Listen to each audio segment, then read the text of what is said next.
Hey guys, Frosty here and welcome. Now, today I'm going to be showing you 3 games that I'm looking forward to in 2021. 3 games that are going to be implemented into my channel. So if you want to see any one of these 3, don't forget to hit that subscribe button, hit that like button, hit that notification bell so you don't miss out on future content.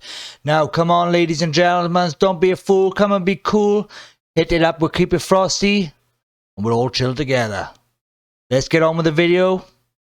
Hope you enjoy. Game number 1, Mana Lords. Now this game is first on the list for one specific reason, because this is the main game I'm looking forward to, okay? Now this game ticks all the boxes for me so far.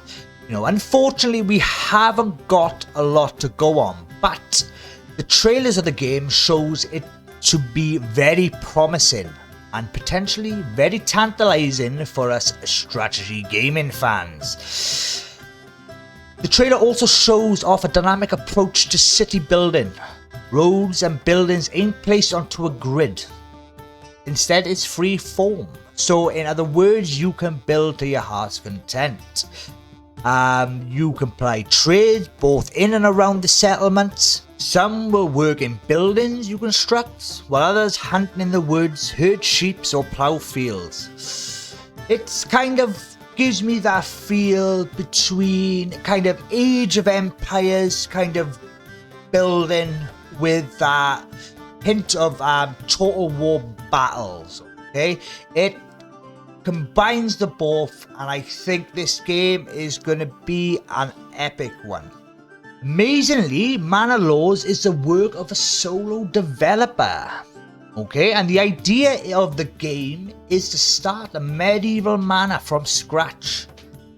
Okay, and as we said just now, with peasants going off to cut down trees, putting up thatch roof homes and establish a busy little settlement in the wilderness. Now, kind of like that Age of Empires kind of way of doing things. You gotta collect all your own resources. The more resources you collect, the more you can build, and the more the richer you get, pretty much. The better the Mana Lord you can be, the most powerfulest one in the land.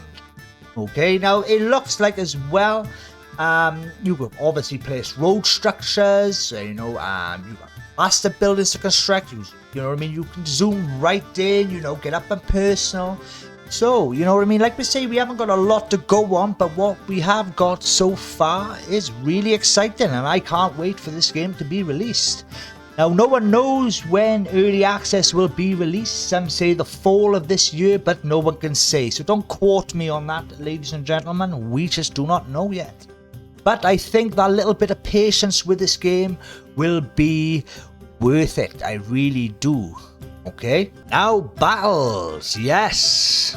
Battles look epic in this game. From the trailer, it looks like it's going to be pretty much a lot of micromanagement, which at sometimes can be a real pain, but also can be really fun. Now, from the trailer, we can see the battles can feature hundreds of people fighting at once. Now, it might not be on the scale as the Total War series, but the things you can do with your troops are a lot more detailed. You know, you can order your soldiers into different formations, kit them out with different equipment. For example, there's a slider where you can decide how many of your people you want to give helmets to. Your units can have swords, spears or bows. There are different melee stances. You can order your people to stand their ground or retreat in formation. Retreat with the shields raised. I love it. There are different weather types that will apparently impact on battles. Okay, now from the trailer itself, it shows using the terrain to your advantage, how it shows by going up a hill or maintaining the high ground will give morale to your soldiers. So you've got to think about every battle, how you could win every battle by using the land to your advantage, the weather to your advantage. You know, it's gonna be really, looks really promising. I can't say any other words to it. You know, this is the stuff that I personally want to see in and battles, etc. You know, and it looks like this game is going to provide that, and this is why I'm so excited for Mana Lords. It looks like an epic game and something that I cannot wait to play, but I am patient. Now, it looks like from information that I found out that this game might be on early access for at least 1 to 2 years. Now, this is the information I found out. Do not quote me on it. You get it? So it looks like this is the base game we are looking at. And if this is the base game we are looking at, and it's going to take another while for other things to be implemented, and I think we are looking at a game that's going to be an epic game changer. Okay? So, that's Mana Lords out the way. Let's go on to the second game I am looking forward to. Game number 2, Age of Empires 4. Now, this game doesn't need much of an introduction, as I'm sure many of us have played on it before, and many of us enjoyed many hours of gameplay on this game. Well, not this specific game, but the series itself. I know I surely have. Now, there's a nice little bit of information that I can share with you guys about Age of Empires 4. So it has been confirmed that will be 8 civilizations, 4 at launch, drawn from medieval societies across Europe, Asia and beyond. Out of those 8, 4 have been named, and those 4 are Delhi of Sultanate, England, Mongols and the Chinese. Now, Age of Empires 4 is in development by Relic Entertainment, the creators of Company, Hero series and other beloved strategy games. So there is a little worry, is they going to stick to the original kind of format that the Age of Empires is loved, and it looks like they are. Now, we haven't got an official release date for Age of Empires 4, but information states that it might be released in autumn of 2021. Now, don't quote me on this. This is just the information I have found out. Now, for Age of Empires 4, there are apparently 4 different campaigns. One being confirmed, the Norman campaign. This campaign tells the story of Duke William of Normandy as he wrestles control of England from King Harold. Starting at the Battle of Hastings, then later following his descendant Robert, William II and Henry I as they continue to fight for what would become modern day England. Now, in this position you can see all the classic medieval units, from knights on horseback with pikemen, large fields and great looking castle sieges. There are new mechanics in Age of Empires 4, one of which being the stealth forest mechanic. Now, this mechanic involves unique patches of forest that units can hide within to set up ambushes. Sighting and within these forest areas is severely limited, meaning armies could move right past each other and never see each other. You know your units are in stealth woods by the blue outline around them and their whispered responses.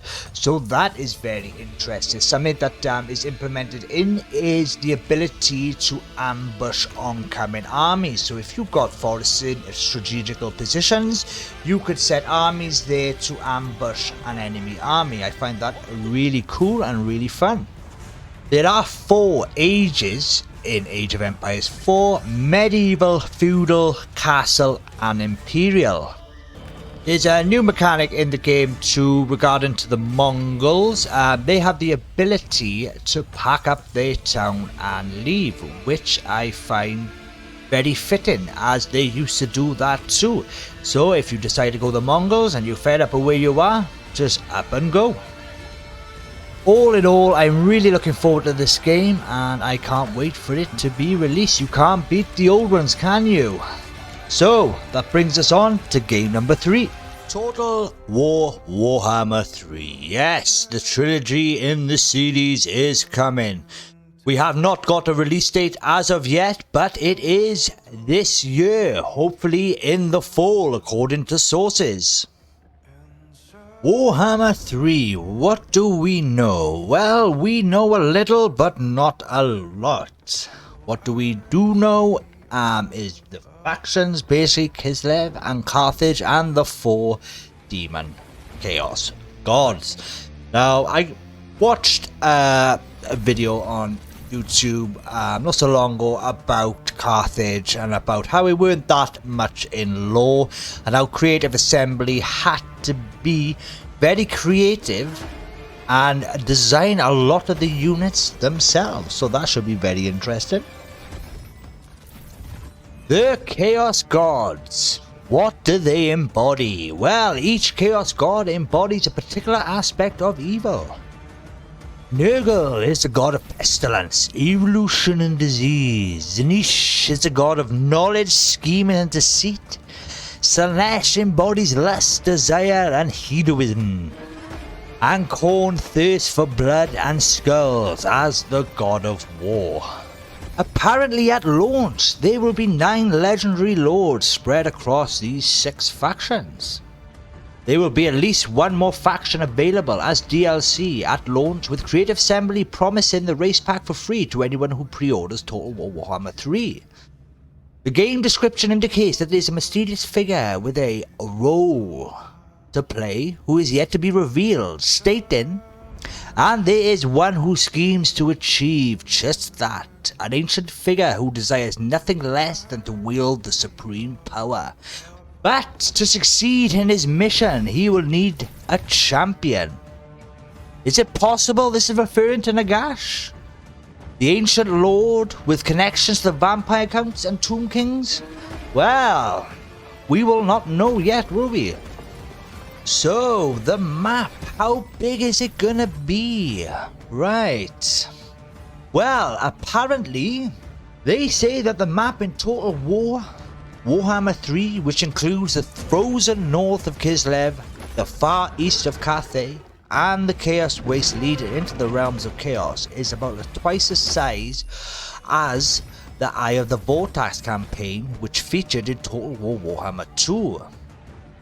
Even though we do not have specifics right now, there's also teasing that the game mechanics such as diplomacy will be altered here, or at least work very differently. I wonder what they're going to implement there. After all, how can human nations barter and trade with the dark gods themselves? Okay. Will Warhammer 3 support mortal empires? Well, yes. Sometimes after launch, it'll be a free update, so players who own all 3 games can combine them into one mega Warhammer campaign. Hey, when this happens, eventually, there'll be a total of 22 different factions when you count all 3 games and their DLC. Many of these factions, such as Tomb Kings, divide down into multiple further sub-factions. Even though Creative Assembly hasn't revealed the official map for Total Warhammer 3 yet, it must be the largest one, as it includes a part of the old world in the form of Kislev and the Chaos Wastes. The Eastern Empire of Cathay will also be present, while both factions are invading the realms of Chaos. How epic would that be if we could invade the realms of Chaos, take the fight to the demons themselves? Apparently, it's a confusing and a horrible place, ruled over by the 4 dark gods. So, in summary, yes, we're looking forward to taking the fight to the Chaos demons if possible. Bring it on, you demon scum. Let's have it.